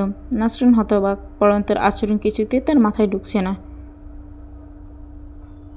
পাপনও গোছগাছ থামিয়ে পরন্তর কথা শুনছিল। সে চলে যেতেই বলল, মা, আপার নাক কী যেন হয়েছে, কেমন করতেছে দেখো না, হাসিও না একটু, সারাক্ষণ এমন মুখে থাকে যেন কেঁদে ফেলবে। ওর ভূত আমি তাড়াবো মাথা থেকে, গ্রামে যেয়ে নেই আগে, তুই কাপড় গুছিয়ে গোসল উঠুক বলে নাসরিন চলে গেলেন। পাপন মৃদু নিঃশ্বাস ফেলল। পরন্ত যাবে না করলেও শেষ পর্যন্ত তাকে তৈরি হতে হলো মিথুন উদ্দিনের দমক খেয়ে। মাকে যতটা অভয় করে বাবাকে ঠিক ততটাই ভয় করে সে। নাকে মুখে কেঁদে কেটে তৈরি হয়ে গাল ফুলিয়ে লম্বা বারান্দায় এসে দাঁড়ালো পরন্ত। মাথার উপর উত্তপ্ত সূর্য লম্বা কিরণ দিচ্ছে, গরমে গা চিটচিট করছে, রোদের উত্তাপে গা ঘেমে উঠেছে, থাকা যাচ্ছে না। পরন্ত ঘরের উদ্দেশ্যে যাবে, পেছনে ঘুরে তাকাতে থমকে গেল। অব্র দাঁড়িয়ে, সে চিরচেনা মুখ, চিরচেনা ঠোঁট, নাক, হালকা দাঁড়িতে পড়ে আছে থুতনি, তবুও একটা শুকনো পার্থক্য আছে। পরন্তর অবচেতন মনে পার্থক্যটা ধরা পড়ল। অব্রের চোখ দুটো আগে ওকে দেখলে আনন্দ উল্লাসে ফেটে ফুটত, আর আজ বিষণ্ণ, খানিকটা লাল বর্ণের। কান্না আটকে রাখলে এরকমটা হয়। পরন্ত ঢোক গিলে নিজেকে সামলালো। অব্র কিছু একটা বলবে বুঝতে পেরে পরন্ত নিজ থেকে পরিবেশটাকে সহজ করে দিল। মুখে কৃত্রিম হাসি ফুটিয়ে স্বাভাবিক কণ্ঠে বলল, অব্র ভাইয়া, তুমি এখানে? অব্র চমকালো। পরন্তের টোনটা ভালো ঠেকছে না। তবে কি অব্রকে মন থেকে পুরোপুরি ভেবে মুছে দিয়েছে সে? আশেপাশে তো কেউ নেই। ভাইয়া ডাকছিস কেন? আজব তো, তুমি আমার বড় ভাই, আমার কাজিন, তোমাকে ভাইয়া বলবো না তো কি বলবো? দেখ পরন্ত, ভালো ভাইয়া, শুনতেছি। অব্র অসহায় চোখ করে তাকালো। তার ভীষণ ব্যর্থ আর অপদার্থ মনে হচ্ছে নিজেকে। একটি মেয়ে ঠিক কোন পর্যায়ে এসে নিজেকে ভালোবাসার মানুষকে ইগনোর করার চেষ্টা করে, তাকে বোঝাতে হয় ভাইয়া ভাইয়া করবি না তো, আমি তোর ভাই, বল ভাই। পরন্তর বুক ফেটে কান্না বেরিয়ে আসতে চাইছে। সে নিজেকে যথেষ্ট শক্তভাবে সামলালো। এতটা শক্তি আর সাহস তার মধ্যে কোথা থেকে উদিত হলো কে জানে। এসব ফালতু আলাপ বাদ দিয়ে কি বলবা বলো, আমার কাজ আছে। ইগনোর করছিস? অব্রের কণ্ঠটা অভিমানী শোনায়। ইগনোর? তোমাকে ইগনোর কেন করব আমি? যার প্রতি মানুষের অধিকার থাকে তাকে ইগনোর করা যায়, তোমার প্রতি আমার কোনো অধিকারই নেই। এভাবে বলিস না, যে এটা হয়েছে পুরোটাই গণ্ডগোল, তুইও ভালো করে জানিস। তোকে ছাড়া কাউকে ভাবতেও পারি না আমি। তাহলে শিখে নাও, আর আমাকে ভাবা ভুলে যাও, তোমার জন্যই মঙ্গল। তুইও আমাকে ভুল ভাবছিস? বিষণ্ণ কণ্ঠ। পরন্ত স্বাভাবিক স্বরেই উত্তর দিল, তুমি আমার এমন কে হও যে তোমাকে ভুল ভাববো? আমি কেউ হই না। দেখো, পুরোটা জিনিস মনে রাখার মতো মেয়ে আমি না। ইট কিন্তু নরম মাটি দিয়ে তৈরি হয়, অথচ সেটাকে পোড়ালে কতটা শক্ত আর কঠিন হয়ে ওঠে তুমিও জানো। আশা করি আর ভেঙে বলতে হবে না। আমার জন্য তুই পড়েছিস, আর এখন আমাকেও পড়াচ্ছিস। শোন পরন্ত, আমি তোকে যে স্বপ্ন দেখেছি সেসব মিথ্যা না। এখনও কিচ্ছু হয়নি। আমি শায়লাকে ডিভোর্স দিব, তারপর তোকে। বাকি কথা শেষ হওয়ার আগে পরন্ত হাতের ইশারায় অব্রকে থামতে বলল। নিজে তাচ্ছিল্যের সঙ্গে বলল, 1 মিনিট। বিয়েটা একটা খেলা তোমার কাছে, তাই না? তুই কি চাইছিস আমাকে বলতো? তোকে ভুলে শায়লাকে নিয়ে সুখে সংসার করি? অব্র অধৈর্য হয়ে উঠল। আজ না হয় কাল শায়লাকে তোমাকে জিতে নেবে, আমি জানি। আমাকে বোঝাতে এসো না, আমি অনুভূতি মাঠে চাপা দিয়েছি, সেই মাঠে খুঁড়তে এসো না প্লিজ। আমার সামনে না এলেই বরং ভালো। আমি হোস্টেলে সিট পেলেই চলে যাব। ততদিন তুমি আর তোমার শায়লা আমার থেকে দূরে দূরে থেকো। আমার মেজাজ যদি একবার খারাপ হয়, তামাম দুনিয়া ফাতা ফাতা করে ফেলবো। শান্ত আছে, শান্ত থাকতে দাও। পরন্ত চলে যেতে নিল। অব্র হাত ধরে ফেলল। অগ্নি চোখে তাকালো পরন্ত, দৃষ্টি দিয়ে যেন বলছেন, হাত ছাড়াও। অব্র ছাড়ল না, আরও শক্ত করে চেপে ধরল। একজন ভালোবাসা পেতে চাইছে নতুন করে, আরেকজন ভালোবাসা বলতে চাইছে সম্পূর্ণরূপে। কি হবে এই দুজনের ভবিষ্যৎ? হাতটা ছাড়ো। শান্ত কিন্তু দৃঢ় কণ্ঠে বলে উঠতে অব্র আরেকটু এগিয়ে এসে গোয়ারের ন্যায় বলল, ছাড়বো না। আমার মেজাজ অত্যাধিক গরম হচ্ছে। রাতে একজন আর দিনে আরেকজন নিয়ে থাকার শখ হয়েছে নাকি? তুমি এসব কী বলছো পরন্ত? আমি শায়লাকে ছি। পরন্ত হাসলো অল্প একটু। হাত ছাড়ো, যেতে দাও। ছাড়বো না বললাম তো। অব্র এবার দৃঢ় কণ্ঠ বলল, ছাড়বে না? না। কথাটি মাটিতে পড়ার আগে গালে তীব্র থাপ্পড় অনুভব। চকিতে পরন্তের দিকে তাকালো অব্র। লজ্জায় মাটিতে মিশে যেতে ইচ্ছে হচ্ছে তার। পরন্ত তাকে চড় মারল, এমনটা কি কোনোদিনও কল্পনাতেও ভেবেছিল অব্র? পরন্ত হিসিয়ে বলল, আমি যেটুকু আঘাত পেয়েছি তার তুলনায় এটা খুবই কম। নিজের স্ত্রীর হাত ধরে টানাটানি করো গিয়ে, যাও। ভুলেও আমাকে আগুনে ডোবাতে আসবে না। ইটস এ ওয়ার্নিং বলে পরন্ত ছেড়ে গেল। অব্রকালা হাত দিয়ে দাঁড়িয়ে রইল বোকার মতো। সে এসেছিল কি করতে, আর হলো কি? এখন তো নিজেরই অভিমান জমছে পরন্তের উপর। তবে কি এখানে তাদের সম্পর্কে সমাপ্তি? দুটো মাইক্রো ভাড়া করা হয়েছে। সবাই মাইক্রোর সামনে জড়ো হয়ে দাঁড়িয়ে আছে। পরন্ত এক কোণায় চুপচাপ দাঁড়িয়ে রয়েছে। তার গায়ে সাদা রঙের থ্রি পিস, তাকে দেখতে স্নিগ্ধ লাগছে। অব্র এক নজরে তাকিয়ে চোখ সরিয়ে নিল। এখনও পরন্ত দেয়া থাপ্পড়ের দৃশ্যটা চোখের সামনে ভাসছে। অভিমানী হচ্ছে মন। অথচ দীর্ঘ বছরের ভালোবাসার স্বপ্নগুলো এক নিমিষেই ভেঙে দেওয়ার পরন্ত কতটা অভিমান হয়ে উঠেছে তাকে আদৌ বুঝতে পারবে অব্র? পরন্তের পাশে এসে শায়লা দাঁড়ালো। পরন্ত ফিরেও তাকালো না। শায়লা নতুন বউয়ের মতো করে সেজেছে। বিয়ের পর থেকে কেউ তাকে শায়লা বলে ডাকছে না। সবাই অব্রের বউ বলে বলে মুখে ফেনা তুলছে। বিষয়টা একজন প্রেমিকের কাছে কতটা যন্ত্রণা তা বোঝার ক্ষমতা বোধহয় ভুক্তভোগী ছাড়া আর কারোই নেই। শায়লা গা ঘেঁষে দাঁড়ালো। এবার ফিসফিস করে ডাকলো, এই পড়ো। পরন্ত চোখা চাউনি গাদা বমি করে আবারও জ্বলে পড়ে দুর্বল শরীর নিয়ে মাগরিবের আগে আগে গ্রামের বাড়ি পৌঁছালো। পরন্তু তাকে দেখে মনে হচ্ছে সে দাঁড়াতেই পারবে না। নাসরিনের কানের কাছে ফিসফিস করে মিথুন উদ্দিন বললেন, তোমার মেয়ের হয়েছেটা কি? হঠাৎ করে এরকম দুর্বল হয়ে পড়লো কেন? মেয়ের দিকে খোঁজখবর রাখো নাসরিন। নাসরিন বিস্ময় প্রকাশ করলো স্বামীর কথায়। মিথুনের এই কথায় একটা অন্যরকম সুরের আভাস পাওয়া গেল। তিনি কোনো জবাব প্রদান করলেন না। কাঠ হয়ে বসে রইলেন। গ্রামের বাড়িটিতে মূলত কেউই থাকে না। সবাই শহরে থাকায় গ্রামের বাড়ি তালা দিয়ে রাখা হয়। সেই হিসাবে আকলিমা নামের একজন দুঃসম্পর্কের আত্মীয়ের কাছে থাকে। তিনি 3টি বাড়ির পরে থাকেন। মাঝে মাঝে তালা খুলে পুরো বাড়ি গোছগাছ করে রাখাই তার দায়িত্ব। বিনিময়ে মাস শেষে তাকে কিছু অর্থ দেওয়া হয়। খোকনুদ্দিন আসার আগে আকলিমাকে জানিয়ে দিয়েছিলেন যে তারা যাচ্ছে। তাই সকাল সকাল আকলিমা আর তার মেয়ে উল্লাসী মিলে পুরো বাড়ি নতুনভাবে সাজিয়েছে, পরিষ্কার করেছে। রাতের জন্য রান্নাও করে রেখেছে। পরন্তের গাড়ি দিয়ে উঠোনে থামতেই আকলিমায় বেরিয়ে এলেন। উল্লাসী এলো না। সে আবার সবেমাত্র ক্লাস 10-এ উঠেছে।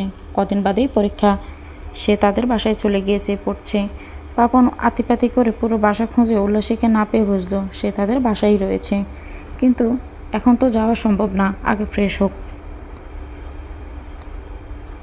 সবাই একটু থিতু হোক, তারপর না হয় যাওয়া যাবে। পাপন ঠোঁট গোল করে শীষ দিতে দিতে নিজের জন্য বরাদ্দকৃত রুমের দিকে এগোয়। এর আগে যতবার এসেছে ততবারই অব্র আর পাপন এক রুমে শেয়ার করে থেকেছে। আর পরন্ত শায়লা নিতু এক রুমে থেকেছে। এখন অবশ্য পাপন একে এক রুমে থাকতে পারবে। অব্র আর শায়লার জন্য সুন্দর একটি রুম সাজানো হয়েছে। পরন্তু আবার নিতু শেয়ার করবে এক রুম। পরন্তকে ধরে দাঁড়িয়ে আছেন নাসরিন। গম্ভীর গলায় বারবার বলছেন, আর একটু হাঁট, এই তো চলে এসেছি। পরন্ত হাঁটতে চাইছে না। ওর শরীর পুরোপুরিভাবে জোর ছেড়ে দিয়েছে। অব্রর পাশ কাটিয়ে যাওয়ার সময় পরন্ত একবার অব্রর দিকে তাকালো না, কিন্তু অব্র ঠিকই তাকিয়ে রইল। সে জানে এই শারীরিক অসুস্থতার উৎপত্তি মনের থেকে। মানসিকভাবে মানুষ ভেঙে পড়লে শারীরিকভাবেও ভেঙে পড়বে। তবুও কেন অব্রর কথা শুনতে চাইছে না এই মেয়ে? অব্র স্পষ্ট দেখছে তাকে ছেড়ে পরন্ত থাকতে পারবে না, পারছেও না। দুদিকে অবস্থা। আর কদিন গেলে ওর লাশটাও তো খুঁজে পাওয়া যাবে না। অব্র শিওর উঠে এসব কী ভাবছে সে? নিজেকে প্রমোদ দিল না। না, পরন্ত আর যাই করুক, নিজেকে শেষ করার মতন মেয়ে নয়। নিতু এগিয়ে গেল। নাসরিনকে উদ্দেশ্য করে বলল, আমি আপনাকে ঘরে নিয়ে যাচ্ছি, আপনি ওদিকে যান চাচি। চাচা খুঁজছে। নিতুর হাতে পরন্তকে দিয়ে নাসরিন স্বস্তির নিঃশ্বাস ফেললেন। নিতু পরন্তকে ধীরে ধীরেভাবে নিজেদের ঘরে নিয়ে গেল। বিছানায় শুয়ে দিল। তারপর নিজে পাশে বসলো। পরন্ত শারীরিক অত্যাধিক গরম, জ্বরে গা পড়ে যাচ্ছে। তার চোখ জোড়া যেন স্বচ্ছ দিঘির পানিতে টইটম্বর। পরন্তর হাত জোড়া নিতু আঁকড়ে ধরে বলল, আপা, আমার থেকে কিচ্ছু লুকাবে না বলে দিলাম। তোমার কি হয়েছে বলো তো? পরন্ত জবাব দিল না। ফ্যাল করে শূন্য দৃষ্টিতে নিয়ে ক্ষণকাল নিতুর মুখপানার দিকে তাকিয়ে থেকে চোখ সরিয়ে নিল। ক্ষীণ কণ্ঠস্বরে বলে উঠল, এখান থেকে যা নিতু, একা থাকতে দে। না আপা, তুমি আমাকে যতক্ষণ না বলবে তোমার কি হয়েছে আমি কিন্তু যাব না। অবশ্য আমি কিছুটা হলেও আন্দাজ করতে পারছি। কি আন্দাজ করছিস? পরন্তর এবার একটু ভয় হলো। সে চায় না অব্র আর তার বিষয়টা কেউ জানুক, অন্তত পরিবারের কেউ। একে তো অব্র তারই কাজিন, উপরন্ত এখন বিবাহিত যেন অব্রের জন্য কষ্ট পেয়ে ভেঙে পড়া পরন্তের কাছে ভীষণ লজ্জার ব্যাপার। কিন্তু কি করবে সে? এই মুহূর্তে শক্ত থাকে তো এই মুহূর্তে ভেঙে পড়ে। নিজেকে অন্তর্দহনে অস্থির হয়ে উঠছে। একটা স্থির সিদ্ধান্তে কিছুতেই আসতে পারছে না। কি করলে তার জীবন সুন্দর হবে? অব্রের নাম বলতে পারবে, আবার হাসি মুখে থাকতে পারবে, তা কিছুতেই মাথায় আসে না। নিতুকে চুপ থেকে মৃদু হাসিতে মত্ত হয়ে উঠে দেখে ভ্রু কুঁচকে ফেললো পরন্ত। দুর্বল হাত দিয়ে হালকা ধাক্কা দিয়ে বলে উঠল, কি হলো? হাসিস কেন? বল, কি আন্দাজ করছিস তুই? বলবো? তুমি কিন্তু লজ্জা পাবে। নিতু ঠোঁট জোড়ে মুচকি হাসি, ফাঁকা ডুব গিলে পরন্ত সম্মতি দিল। বল, তুমি অন্তর্দহনে পড়ছো আপা। অব্রভাইয়ের বিয়েটা কিছুতেই মেনে নিতে পারোনি, কারণ তুমি অব্রভাইকে ভালোবাসো, আর সেও তোমাকে ভালোবাসে। একদম কথাগুলো বলে পরন্তের চোখে চোখ রাখতেই পরন্ত বিস্ময়ে হা মুখ করে ফেলল। এই গোপন খবর তো কেউ জানে না শায়লা ছাড়া। তবে কি শায়লা থেকেই নিতু জেনেছে? এর মানে শায়লা বাসার সবাইকে বলে দিয়েছে নিশ্চয়ই। রাগে অনাকাঙ্ক্ষিত অপমানে আর লজ্জায় পরন্তের চোখে পানি জমে উঠল।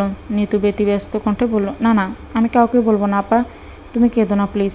তুই কার থেকে জেনেছিস? কান্না চাপিয়ে মৃদু ধমকের স্বরে বলল পরন্ত।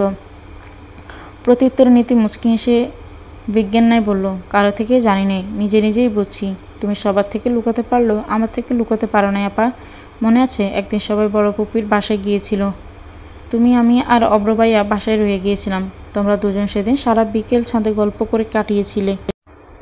আমি ছাদে উঠি নাই, কারণ তোমাদের চোখে তখন অন্যরকম আনন্দ দেখেছিলাম, যে আনন্দের বাঘ হয় না কোনো, তাই আমি হস্তক্ষেপ করি নাই। সেদিনই বুঝেছিলাম তোমাদের সম্পর্কটা অন্যদিকে গড়িয়েছে। আর তারপর সেদিন অব্রভাইয়ের বিয়েটা হলো, সেদিন থেকেই মুষড়ে পড়েছ। দুয়ে দুয়ে চাল মেলাতে খুব বেশি কষ্ট হয় না আমার আপা, কিন্তু কষ্ট হচ্ছে তোমার জন্য। পরন্ত চুপ করে নির্বিকারভাবে শুনছিল। নিতু জবাবের আশায় চুপ করলেও সে কিছু বলল না, শুধু ঘুরে উপর দিকে শুয়ে পড়ল। চোখের কোল ঘেঁষে এক বিন্দু পানি গড়িয়ে গাল অব্দি গিয়ে ঠেকল। নিতু সশব্দে মৃদু শ্বাস ফেলে নিচু কণ্ঠে বলল, আমি কাউকে বলবো না আপা, তোমার কষ্টগুলো সহ্য হয় না আমার। যদি পারতাম কিছু একটা করতাম। নিতু উঠে দাঁড়ালো। পরন্ত ঠিক তখনই ডেকে উঠল, নিতু, তুই যে তথ্য জানিস তা মিথ্যে, এমনটা আমি বলবো না। তবে হ্যাঁ, খুব যে সত্যি তাও না। আমি নিজেকে সামলাতে শিখে গেছি রে। আমার আর অত কষ্ট হচ্ছে না, বিশ্বাস কর, শুধু বুকটা বার হয়ে থাকে। অব্র পাশে যখন শায়লা আপুকে দেখি তখন তখন আমার বুকে চিলিক মেরে ওঠে। এটাও কমে যাবে দেখিস। আমি নিজেকে সামলাতে পারবো, একদিন পুরোপুরি অবশ্যই পারবো। পারতে তোমাকে হবেই, তুমি জানো। শায়লা আপু আমার আপনা বোন হলেও তোমাকে তার চাইতে বেশি ভালোবাসি, কারণ আমি যখন ছোট ছিলাম তুমি আমাকে কাটা বেছে বেছে মাছ খাইয়ে দিতে। শায়লা আপু কোনোদিন ছুঁয়েও দেখিনি। ডুকরে উঠল নিতু। পরন্ত উঠে বসে নিতুকে এক হাতে জড়িয়ে ধরল। অসব বাদ দে, কাউকে বলিস না বোন, পায়ে পড়ি। জি আপা, তুমি না বললেও বলতাম না, এটা তোমার ব্যক্তিগত গোপন অধ্যায়। যদি সবাইকে জানাতেই চাইতে তবে তো বিয়ের দিনই বলে দিতে, তাই না? অব্রই তো এগোয়নি, ও কি পারতো না বিয়েটা ভেঙে দিতে যে কোনো মূল্যে? ও তো ছেলে, কিন্তু না, বিয়ে টিয়ে করে এখন আসছে আমার সাথে নাটক করতে। পরন্তর কণ্ঠ দিয়ে রাগ জড়ে পড়ে। নিতু বলল, কেন তোমাকে? কি বলে আপা? বলে শায়লা আপুকে ডিভোর্স দিয়ে আমাকে। থেমে যায় পরন্ত। শত হোক নিতু শায়লার বোন, তাকে অনায়াসে সব বলা কি ঠিক হবে? কিছুটা অবিশ্বাসের চোখে নিতুর দিকে তাকালে নিতু আশ্বস্ত বড় হাসি ছুড়ে দেয়, বাদ দাও, আমি জানতেও চাই না, এসব তোমাদের পার্সোনাল ব্যাপার। আর আপা যেটা করেছে তার জন্য যে শাস্তি পাবে দেখো। তবে তুমি যাই করো না কেন সব দিক বিবেচনা করে তবেই আগাইও। ভালোবাসাকে প্রায়োরিটি দিতে গিয়ে এমন কিছু করে বসো না যাতে আমাদের পরিবারের মানুষগুলো কষ্ট পায় আপা। পরন্ত কিছু বলল না। নিতু উঠে দাঁড়ালো। তুমি শুয়ে থাকো, আমি একটু ফ্রেশ হয়ে আসি। আচ্ছা। পরন্তর গায়ের উপর কাঁথা টেনে দিয়ে নিতু চলে গেল। দুহাত বাঁচ করে তার উপর মাথা রেখে চুপচাপ শুয়ে রইল পরন্ত। তার অবচেতন মন ভাবছে সামনে আর কী কী পরিস্থিতি সৃষ্টি হতে পারে। অব্র রুমে ঢুকে হোক চকিয়ে গেল। লাল গোলাপের মিষ্টি গন্ধে মাথা ঘুরে যাওয়া অবস্থা। এত সুন্দর করে রুমটা সাজালো কে, আর কেনই বা সাজালো? অব্র বাইরে বেরিয়ে সোজা মায়ের খোঁজ করলো। অব্র মা বারান্দায় দিয়ে হেঁটে আসছিলেন। মাঝপথে ছেলের সঙ্গে দেখা হয়ে গেল। অব্রকে রীতিমতো রাগে কাঁপতে দেখে সে খানিকটা অবাকই হলো। কি হয়েছে আব্বু? তুমি রাগে আছো কেন আম্মু? এসব কি? কোন সব? আমার ঘরে সাজাইছে কে? আকলিমা লোক দিয়ে সাজাইয়া রাখছে, তোমার আব্বা আদেশ দিয়ে দিছিল। তোমার দাম্পত্য জীবন এখান থেকেই শুরু হোক। এই জন্য অব্র সেকেন্ড দুই চুপ থেকে গম্ভীর মুখে বলল, আমি এই বিয়েটা মানি না আম্মু। শায়লার সঙ্গে এক ছাদের তলায় বসবাস করা সম্ভব না আমার পক্ষে। ভদ্রমহিলা চক কপালে তুলে অবাক হয়ে গেলেন। কি বলতেছো এসব? বিয়ের আগে তো তুমি কিচ্ছু বলো নাই, এখন বিয়ে করার পর এসব বললে তো হবে না বাবা। বিয়েটা কোনো খেলা না। আমি বলছিলাম আব্বুকে, উনি আমার কথা শোনেননি। আমাকে জোর করে বিয়েটা দেওয়া হয়েছে। উনি পরের মেয়ের সুখ দিতে গিয়ে নিজের ছেলেকে দুঃখের সাগরে ছুড়ে ফেলেছে আম্মু।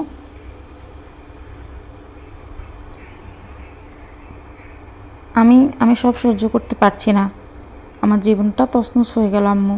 অব্রের গলা বাড়ি শোনালো। পারভিন বিস্ময়ের উপর বিস্মিত হলেন। ছেলে তার কাঁদছে। তিনি কিছু বলতে নেওয়ার আগে অব্র ফের বলে উঠল, আব্বু নিজের সিদ্ধান্ত আমার উপর চাপিয়ে দিয়ে হাসি মুখে ঘুরে বেড়াচ্ছে, অথচ আমি প্রতি মুহূর্তে শ্বাসটাও নিতে পারছি না। আমার ভেতরে যে দহন চলছে তা তোমাদের কাউকে আমি বোঝাতে পারবো না আম্মু, বলে ঘুরে ঘরের দিকে হাঁটা দিল অব্র। পারভিন ডাকতে গিয়েও ডাকলেন না, তার মাথায় কিছুতেই ঢুকছে না অব্র কী সব ভুলে গেল।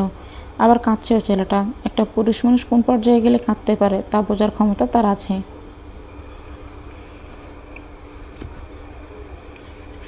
তিনি বিচলিত বোধ করলেন। স্বামীর সাথে এসব নিয়ে কথা বলার অর্থ তার মেজাজ চড়িয়ে দিয়ে নিজেও গালি খাওয়া, অব্রকেও বকা খাওয়ানো। কিন্তু তিনি একাই বা কী করবেন? উকুল দূরিয়ে পড়লে মানুষ যেমন হাবুডুবু খেতে থাকে, কোনো দিকে কোনো দিক দিশা পায় না। পারভিনের অবস্থাও ঠিক সেরকম। এখন কাকি ঘরে আছো? পাপন হাঁক ছেড়ে ডেকে উঠল। আকলিমা শীতল পাটি বুনছিলেন। পাপনের গলা পেয়ে চোখ মুখ কুচকে গেল তার। উল্লাসী এক মনে পড়ছিল, বাবা নেই তার। মা অনেক কষ্ট করে মেয়েকে পড়াচ্ছেন, একদিন অনেক বড় হয়ে তার দুঃখ কমাবে এই আশায় উল্লাসী সেই পথেই হাঁটছে। আর কোনো ভাই বোন নেই তার। মায়ের সব স্বপ্ন পূরণের দায়িত্ব যে তারই কাঁধের উপর। কিন্তু পাপনের গলা পেয়ে তার পড়ার গতি পাপনরা এসেছে শোনার পর থেকে মনটা খুব ছটফট করছিল তার। এতক্ষণ তারও জোর জোর করে এঁটে রেখেছিল অন্তরের দুয়ার, সেটা এখন হট করে খুলে গেল প্রিয়তমার কণ্ঠস্বরে। আকলিম ও উল্লাসীর উদাসীনতা খেয়াল করে মৃদু আওয়াজে ধমক লাগালেন, ওই সেমরি, পড়তাছিস না কেন? একদম বাইরে বাইর হবি না। আর একটা আওয়াজও যেন না শুনি। বড় লোক ঘরের পোলা দেখে নিজের মাইয়ারে তার পিছে লালাইয়া দেওয়ার মতন মা আমি না, বলে তিনি বেরিয়ে গেলে উল্লাসীর মনের প্রদীপ ধপ করে নিভে গেল। তার আর পাপনার মাঝে কোনো সম্পর্ক নেই, আবার আছেও। কেউ কাউকে পছন্দের কথা বলেনি, অথচ দুজনেই জানে তারা একে অপরকে কতটুকু পছন্দ করে, চায়। ঢাকায় থাকাকালীন মায়ের মোবাইল দিয়ে লুকিয়ে লুকিয়ে মাঝে মাঝে পাপনের সাথে কথা হয় উল্লাসীর। পাপন তখন শুধু স্বপ্ন দেখায়, কখনো বা জ্যোৎস্নাত্ম বিলাসের স্বপ্ন, কখনো বা রাতের আধারে নৌকা ভ্রমণ, কখনো আবার বৃষ্টির দিনে জাল খিচুড়ি খেয়ে দুজনের খুনসুটির স্বপ্ন, কখনো বা রাত জেগে মুভি দেখার স্বপ্ন। এসব একটাও বাস্তবে পূর্ণ হবে কিনা উল্লাসী জানে না। তবুও সে মনের প্রাণে চায় তার বিয়েটা কোনো এক জাদু বলে পাপনের সাথেই হোক। পাপনই হোক তার জীবনের সঙ্গী, আর সে হোক পাপনের অর্ধাঙ্গিনী। বাইরে বেরিয়ে পাপনের হাস্যোজ্জ্বল মুখ দেখে কপালের রেখা মসৃণ করে আকলিমা বলেন, কিরে বাবা এত রাইতে? এদিকে একটু হাঁটতে আসছিলাম কাকি, ভাবলাম দেখা করে যাই তখন মেয়ের সাথে। তা তোমার মেয়ের তো রূপ বেড়ে গেছে মনে হয়, একবারও দেখা দিল না। মজা চলে কথাগুলো বলল পাপন। পাছে আকলিমা কিছু টের পেয়ে যায় এই ভয়ে। আকলিমা মনে মনে চৌকস হাসি আসলেন। তাকে গাতা মনে করে এই ছেলে, বাবাকে সে কিছুই বোঝে না। উল্লাসিত বাড়িতে নেই বাজার, এক বান্ধবীর বাড়িতে গেছে। পড়ালেখা লইয়া কি বলে কাম আছে, একলগে করব। আজ রাত ওইখানেই থাকবো। মুহূর্তে মুখ থেকে হাসি মুছে যায় পাপনের। সে এসেছে জানালার পরে উল্লাসী কী করে পারলো চলে যেতে? মোটে দুদিন থাকবে তারা গ্রামে। এই সময়টা কই তার আশেপাশে থাকার চেষ্টা করবে? তা না, বুক ছুড়ে বেরিয়ে এলে একটি ভারী দীর্ঘশ্বাস। জোরপূর্বক হাসি মুখে হেঁটে পাপন বলল, ও আচ্ছা তাইলে আর কি, যাই কাকি, শুভরাত্রি। পাপন বাড়ির পথে হাঁটা ধরে বিষণ্ণ মনে। আকলিমা অল্প অল্প হাসেন। পাপনের জায়গায় যদি অব্রতার মেয়ের পিছনে ঘুরঘুর করত তবে তিনি ঠিকই লেলিয়ে দিতেন। অথচ এই ছেলে তার পেছনে লেগেছে বয়সই বা কত? উল্লাসের চেয়ে বছর 3-1 বড় হবে। এর কাছে কি দেখে মেয়ে বিয়ে দিবেন তিনি? তার উপর চেহারারও তো ভালো না। উল্লাসের জন্য কত ভালো ভালো প্রস্তাব আসে। উল্লাসীটা আসলে রূপসী, নইলে তার কিছু নাই জেনেও বেটার ছেলেরা কী দেখে তার মেয়েকে বিয়ে করতে চায়। আকলিমা স্বস্তির নিঃশ্বাস ছাড়েন। কলেজটা পার করলে উল্লাসীকে ভালো জায়গায় বিয়ে দিয়ে দিবেন তিনি, পাপনের চাইতেও সুন্দর ছেলে দেখে। তখন পাপন খালি হাউতাস করবে, করলে করুক, তার কি। অন্তরিক্ষে বাসা কাঁসার থালার মতো গোল সহজদর আলোর চারিদিকে বন্যা হয়ে যাচ্ছে। আধারের মাঝে সব কিছু স্পষ্ট সুন্দর, পরন্তু ঘুম আসছে না। নিতু বেগরও ঘুমাচ্ছে, পরন্তু মৃদু পায়ে গুটি গুটি করে হেঁটে লম্বা বারান্দায় এসে দাঁড়ালো। এই বাড়িটি দোতলা, নিচতলায় অব্র আর শায়লার জন্য রুম সাজানো হয়েছে বোধ হয়, পরন্তু সঠিক জানে না, জানতেও চায় না। প্রকৃতির নিখাত সৌন্দর্য দেখতে যেয়ে চোখের কোণায় জল আবিষ্কার করলো সে। কথা ছিল এরকম একটি রাতে দুজনে হাত ধরাধরি করে পাশাপাশি দাঁড়িয়ে থেকে গল্পের আসর জমাবে, আর চাঁদের আলো গায়ে মাখাবে। কথা তো কথাই ছিল, কোনোই বা পূর্ণ হলো? বিশেষ আদরগুলোর সময় যার কথা চিন্তা করতে পরন্ত তার একটুখানি স্পর্শে কেঁপে উঠত। যাকে এক ঝলক দেখার জন্য চোখ জোড়া ব্যাকুল হয়ে থাকতো সবসময়, সেই মানুষটির বিশেষ আদরগুলো জন্য একজনের জন্য বরাদ্দ হয়ে গেল। তাকে দেখাও পরন্তর জন্য মহাপাপ। এসব কথা মানবে, মনকে বোঝাবে কি? এই যে অব্রকে দেখলে মস্তিষ্কে বেশি ওঠে একটি দৃশ্য, আর সেটি হলো অব্র শায়লা একই বিছানায় পরস্পরের মাঝে নতুন মুগ্ধতা খুঁজতে ব্যস্ত। অব্রের বুকের উপর শায়লার মাথা, কি পরম নিশ্চিন্তে সে ঘুমোচ্ছে। এই দৃশ্যগুলি গায়ে আগুন জ্বালিয়ে দিচ্ছে। তো আফসোস পড়া শরীরে দেখলে মানুষ সান্ত্বনা দেয়, হা হুতাশ করে, পোড়ামনের পোড়া গন্ধ কজন টের পায়। পরন্তু রেলিং খামচে ধরল, বুকটা হাঁপড়ার মতো ওঠানামা করছে, চোখ ভেসে যাচ্ছে নোনা জলের ভারী পাতে। অবচেতন মনে কাঁদে, চিৎকার করে চেঁচিয়ে ডাকে অব্র। পরন্ত চুমকে পেছনে ঘুরে তাকালো। সত্যি অব্র তার সামনে এসে দাঁড়িয়েছে। এটা কি স্বপ্ন নাকি বাস্তব? বাস্তব কেন হতে যাবে? অব্র তো এখন শায়লার মধ্যে ডুবে থাকার কথা। সে এখানে আসবে, এটা স্বপ্নে। বাস্তব যখন ভিন্ন, তখন স্বপ্নে এসে ধরা দাও কেন তুমি? জানো, আমার না সব কিছু এলোমেলো হয়ে গেছে। আমি খেতে পারি না, ঘুমোতে পারি না, নিঃশ্বাসটাও ছলনা করে। মাঝে মাঝে এতটা শ্বাসকষ্ট হয়। আচ্ছা অব্র, আমি না হয় একটু শ্যামলাই, শায়লা আপুর মতো অত ইংলিশ বলতে পারি না, কিন্তু আমার মনের গোপন কুঠুরিতে যেটুকু ভালোবাসা তোমার জন্য জমিয়েছিলাম, তার একাংশ তুমি শায়লা আপুর থেকে পাবে কিনা সন্দেহ। তবুও দেখো, রঙের জয় হলো। আমি কালোই আমার হাহাকার শায়লা আপুর ফর্সা বর্ণের নিচে চাপা পড়ে গেল। সবাই শায়লা আপুর দিকটাই দেখলো, আমার দিকটা কেউ দেখলো না, এমনকি তুমিও না। তুমি তো চাইলেই পারতে কোনো না কোনো উপায়ে সব ভেঙে দিতে, না হয় কটা দিন বাসা ছেড়ে দূরে চলে যেতে, নইলে আমরাই পালিয়ে যেতাম, অথবা কাউকে অন্তত বলতে যে তুমি আমাকে চাও। আমার সাথে অনেক স্বপ্ন বোনা আছে তোমার, বলনি, কিছুই করনি। আমার জন্য বাতাসে বিষ ঢেলে দিয়ে তুমি উচ্চারণ করেছ কবুল। আমি কেঁদে কেটে বুক ভাসিয়েছি, তুমি কবজি ডুবিয়ে বিয়ের বিরিয়ানি খেয়েছ। অদ্ভুত, জানো তোমার প্রতি যতটা না ঘৃণা আর রাগ আসে, তার চাইতে বেশি রাগ হয় নিজের উপর। এক মুহূর্তে ভেবেছিলাম মরে যাব, অথচ তুমি আজ এক বিছানায় শায়লা আপুর সঙ্গে ঘুমাও। হাসা উচিত আমার নিজের প্রতি, কি বোকায় না আমি। কেউ দুটো ভালো কথা বললো, অমনি তাকে ভালোবেসে ফেললাম। কেউ কিছু স্বপ্ন দেখালো, আমিও তাতে বিভোর হয়ে রইলাম। কেউ আজ মন ভাঙলো, আমি নিজেকে শেষ করে দেওয়ার কথা চিন্তা করলাম। বড্ড বোকা আমি, বড্ড বোকা। মৃদুমন্দ বাতাস বইছে, পরন্ত চুলগুলো এলোমেলো খোঁপা করা। কিছু চুল সামনে দিয়ে বেরিয়ে এসে মুখের উপর উঠছে, চোখ দুটো ফুলে ঢোল, নাকের উপরটা লাল বর্ণ ধারণ করেছে, গালজোড়া ভিজতে এক শেষ, রক্ত জবার ন্যায় ঠোঁট জুড়ে মৃদু কাঁপন। অব্রার বুকটা খচখচ করতে লাগলো। তাকে স্বপ্ন ভেবে নিজের ভেতরের সব কথা উগড়ে দিয়েছে পরন্ত চোখ মুছল হাতের উল্টো পিঠ দিয়ে। ডুবগুলো কষ্টটাকে হালকা করার চেষ্টা করলো। একবার আকাশের দিকে তাকিয়ে আবার অব্রের দিকে তাকালো। অসহায় ব্যর্থ ভাঙা পাঁজরের মেয়েটি নির্বিকার, অথচ বেজা কণ্ঠ হঠাৎ অনুরোধ করে বলল, চোখ বন্ধ করে আবার খুললে তোমায় দেখতে পাবো না জানি, তুমি আমার বিভ্রম, আমার অবচেতন মনের প্রতিচ্ছবি। একটা বার জড়িয়ে ধরবে, আর তো কোনোদিন সুযোগ পাবো না। কার্নিশ টোপকে জল পড়তে শুরু করলো আবারও। অব্র তৎক্ষণাৎ এগিয়ে এসে ঝাপটে ধরল পরন্তকে শক্ত করে। পরন্ত মিশে গেল তার বাহুডোরে। অব্রের পেট খামচে ধরে ফুপিয়ে উঠল আচমকাই। গোঙানে বেরিয়ে এলো মুখ বেদ করে। এত ভালোবাসে যাকে, তাকে ভুলে জীবন নতুন করে আগাতে পারবে কি পরন্ত? নতুন করে বাঁচতে শিখবি কি আদৌ? চাঁদের আলো চারিদিকে থই করছে। কিছু আলো এসে অব্র পরন্তকে ছুঁয়ে যাচ্ছে। একজোড়া কপতির ভাঙা মনের আর্তনাদের সাক্ষী হয়ে রইল নির্লিপ্ত নয়নে তাকিয়ে থাকা অন্তরীক্ষণের শশধর। না, আরও একজন, যে সিঁড়ির একদম মাথায় চুপচাপ দাঁড়িয়ে আছে। অব্রকে খুঁজতে এসে এমন কিছুর মুখোমুখি হতে হবে শায়লা কল্পনাতেও ভাবেনি। তার পিত্তি জ্বলে যাচ্ছে রাগে।